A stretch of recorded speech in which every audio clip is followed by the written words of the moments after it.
हमारे पास यहाँ पे रेक्टेंगुलर वॉल है और हमने 6 पिंट्स ऑफ पेंट से इस ट्राइंगल को ब्लैक पेंट किया और हमारे पास हमें ये भी पता है, इन्फॉर्मेशन है कि जो ये ब्लैक ट्राइंगल है इसकी बेस 2/3 है इस पूरी वॉल की लेंथ के।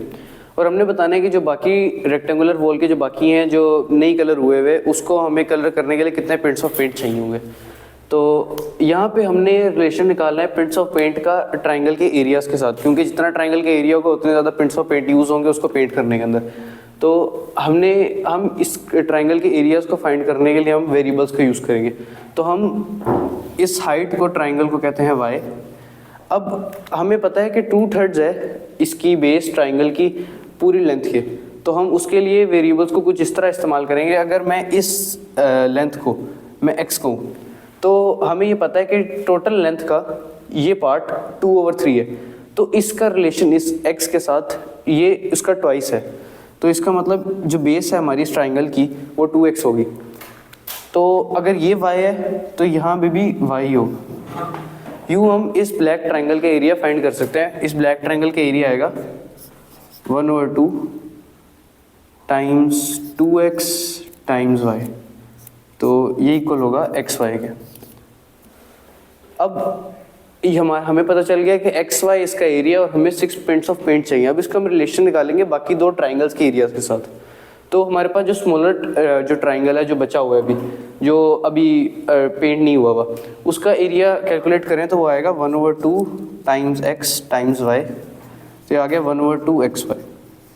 तो अगर हम देखें कि इस ट्राइंगल का एरिया इस ट्राइंगल के एरिया से हाफ है, तो इसको अगर इसको पेंट किया गया 6 पिंट्स ऑफ पेंट से, तो इसको उसके हाफ पिंट्स ऑफ पेंट से पेंट किया जाएगा। तो अगर इसको 6 पिंट्स ऑफ पेंट से कवर किया गया तो इसको 3 पिंट्स ऑफ पेंट लगेंगे। तो हम इसको कवर कर सकते हैं 3 पिंट्स ऑफ पेंट में, अगर ये 6 पिंट ऑफ पेंट में कवर कर सकते हैं क्योंकि इसका एरिया उसके हाफ है। तो हम अब इसको भी हमारे पास अगर 2x और x है तो इस पूरी इनकी लेंथ होगी 3x इस रेक्टेंगुलर वॉल की, तो ये होगा 3x। तो हम इस बड़े लार्जर ट्राइंगल का एरिया फाइंड कर सकते हैं। दोबारा से हम फॉर्मूला यूज़ करेंगे y टाइम्स 3x, तो होगा 3/2 xy। तो हम ये देखें कि 1/2 ऑफ xy को अगर 3 पिंट्स ऑफ पेंट लगे और ये 3 टाइम्स हाफ ऑफ xy, तो इसको 3 टाइम्स पिंट्स ऑफ पेंट लगेंगे जो कि इस ट्राइंगल को कवर करने में लगे थे। तो हमारे पास इसको कवर करने में लगेंगे 3 टाइम्स 3 9 पिंट्स ऑफ पेंट लगेंगे इसको कवर करने में।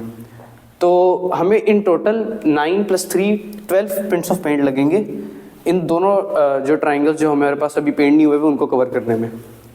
तो हम इसको एक और तरीके से भी कर सकते हैं। हमें पता है कि इन दो ट्राइंगल्स की जो बेस है वो जो बेस है उसका वो एक इस ट्राइंगल की 2x है और इसकी x है, और हमें पता है हाइट सेम है। तो इसका मतलब जो इसका एरिया होगा वो 2 टाइम्स होगा इसके एरिया के।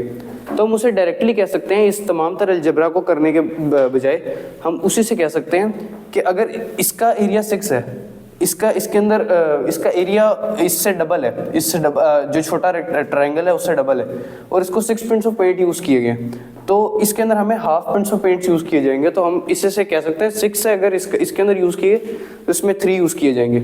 और हम ये देखें कि ये वाला पूरा ट्राइंगल और ये वाला पूरा ट्राइंगल ये सेम है, तो हमारे पास जितने इसके अंदर पिंट्स ऑफ पेंट यूज़ किए गए उतने इधर भी यूज़ किए जाएंगे। तो अगर इसमें 6 यूज़ किए गए इसमें 3 यूज़ किए गए, तो इन टोटल इस पूरे ट्राइंगल के अंदर 6 + 3 यूज़ किए गए, तो वो होगा 9। तो इसके अंदर भी 9 यूज़ किए गए, तो उसी से हम डायरेक्टली कह सकते हैं 9 + 3 = 12। तो हमें ये सारी अलजबरा करने की ज़रूरत नहीं है, हम यूं ही थोड़ा सा देख के ऑब्जर्वेशन कुछ यूज़ करके अपनी, और हम इसको कह सकते हैं कि इसके अंदर 12 पिंट्स ऑफ पेंट यूज़ किए गए। Thank you.